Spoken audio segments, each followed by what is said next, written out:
Eu queria começar com essa frase a respeito da eleição e o mercado das emoções. Aparentemente, nessa eleição aqui, em matéria de emoção, esse mercado está em queda, né? Vocês concordam? A marca dessa eleição, pelo menos até o momento, das pesquisas, o que está ocorrendo aí, é bastante racional.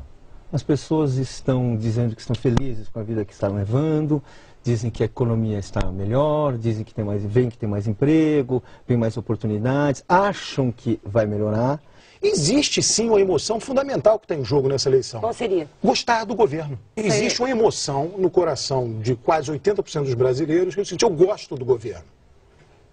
Eu gosto, então eu quero dar continuidade, eu quero quem é que... Nessa situação, ainda que o Serra tenha o discurso da continuidade, né, ele criou os genéricos, ele seria a continuidade genérica. Ele é o genérico, o remédio de marca é a Dilma. O Serra tentou apresentar-se de uma forma que era dizer, olha, vamos fazer, o Brasil pode mais, eu sou a continuidade sem rupturas, eu não sou uma ruptura, eu não sou...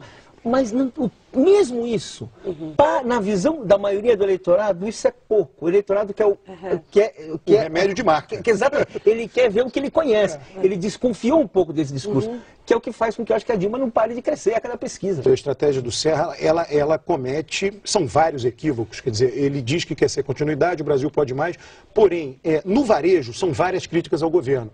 Belo Monte, obras da Copa, trem-bala, né? Você tem que combinar com os russos, né? Eu vou fazer todas essas críticas, mas eles não vão usar contra mim durante o programa dizendo que eu sou contra o governo. É claro que vão usar. Mesmo quando você fala que pode mais, o cara mais esperto, o cara, ele já sabe, ele já vê que aí está embutida uma crítica. Eu acho que o cidadão mesmo, ele começa a falar, peraí, esse cara... Ele percebe quando um político está falando uma coisa e querendo dizer outra, né?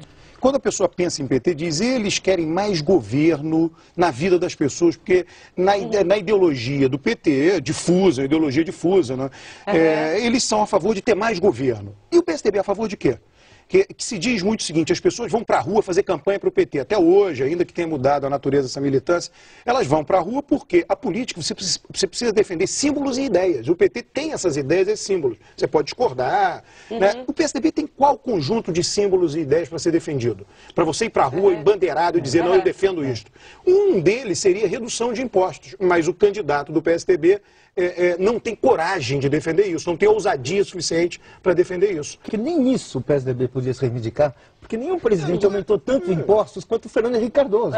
No segundo mandato do Lula, quem diminuiu impostos foi o governo federal. O governo estadual ou manteve, ou não reduziu, ou em alguns lugares até aumentou. Mas qualquer coisa que ele chegar agora e falar, ele tem telhado de vidro. A Farc hoje em dia não é importante nem na Colômbia, quanto menos no Brasil. Ninguém sabe o que é Farc. É um equívoco você imaginar. A Farc simplesmente perdeu a importância, não é o que foi. Na verdade, a missão das Farc é tentar levantar um fantasma, uma coisa de vincular o PT ao comunismo, ao terrorismo, ao esquerdismo, à guerrilha, que é um fantasma que a entrada do Índio da Costa na campanha produziu. Mas já começou a circular no Nordeste boatos que o Serra vai acabar com o Bolsa Família. Isso é muito mais efetivo que a Farc. Mas muito mais. E aí, no momento para argumentar isso, você pega um candidato que apoia o Serra, Jarbas Vasconcelos, que no ano passado deu entrevista para uma grande revista brasileira dizendo que o Bolsa Família era o maior programa oficial de compra de votos. Ou seja, é uma campanha sem rumo e sem estratégia. A questão toda, quer dizer, é que é muito difícil alguém ter estratégia, né, contra um governo que tem essa popularidade. Eu não sei se a eleição está resolvida, mas que hoje as pessoas estão decididas a respeito do que elas querem. Em vários estados do Nordeste, porque a aliança política local lá segue o vento do eleitor. Todos já estão vendo que o eleitor está indo para Dilma. A eleição caminha para a decisão no primeiro turno. É muito provável, tá, que a candidata do governo abra uma margem de 15 a 20 pontos percentuais, sei lá, até o final de agosto, início de setembro, suficiente para derrotar. Seria uma derrota cachapante, humilhante, a candidatura do Serra já no primeiro turno. Por quê? Por conta da conversão do ótimo e bom do Lula em votos para Dilma. Quem avalia ótimo e bom não é esquizofrênico, não vai votar no candidato de oposição, vota no candidato de governo. A probabilidade disso acontecer é altíssima. O único discurso que a oposição teve em 8 anos foi o discurso da ética. Vamos falar a verdade. O que eles fizeram? O mensalão.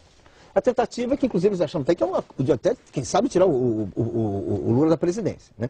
Passou esse discurso, quer dizer, passou esse momento, eles não conseguiram oferecer nenhuma alternativa. Eles não foram uma oposição que você possa dizer uma oposição que teve ideias muito diferentes do Bolsa Família. Né? Eles faziam um teste. Se está dando Ibope, eles recolheram a bandeira. Enquanto eles não sabiam dar Ibope, eles criticavam, diziam que não é errado. Eu falo assim, quer dizer, então eles não construíram uma alternativa política. No primeiro mandato, eles acharam que iam conseguir, uma parte da oposição achou que ia conseguir derrubar o governo. No segundo mandato, ela começou a ver e de repente, não teve um debate no Brasil. Se você olhar bem, assim, tivemos a crise. A grande crise mundial, etc. Qual foi a alternativa que a oposição apresentou? Eu não lembro. O próprio discurso da ética, ele é inócuo, né? Porque o eleitorado tem um clichê, uma visão geral do eleitor, que todos os políticos são iguais. Exatamente. O Serra pega e começa a criticar o aparelhamento do governo. Sabe o que o eleitor diz? Ele só está falando isso porque ele não está lá. Se estivesse lá, ia aparelhar da mesma maneira. Aqui no Brasil, está diluído. É diluído. Quer dizer, peraí. O PT não é diluído. O PT tem uma visão enraizada. Não, mas a oposição, que oposição nós estamos falando? Estamos falando do DEM? Estamos falando do PSDB, estamos falando do Serra, que é diferente do resto. Ou seja, você tem um... Nós já temos os democratas do Brasil, agora falta o equivalente ao PP espanhol, né, algo desse tipo. Paulo Moreira Leite, Alberto Carlos Jovem, muito obrigada pela participação no Entre Aspas.